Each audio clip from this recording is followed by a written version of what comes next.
odskakuje. Uvidíme, kedy zase Levičania vyťahnú powerplay, teda hru bez brankára, ktorou ešte možno môžu niečo skúsiť a snažiť sa skorigovať tento výsledok.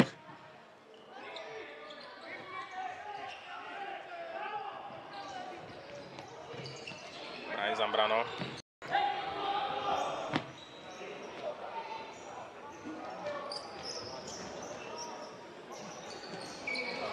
Znovu Bielik na opačnej strane.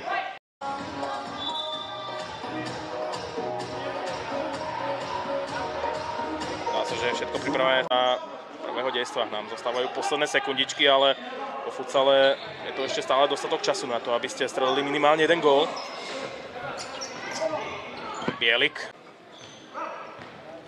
Chvíľu bude za nami polovica celého polčasu, zatiaľ stav 0-1, keď Juan Mulero využil zaváhanie pri levickej powerplay. Teraz ale pridržaný Camargo a mohol ísť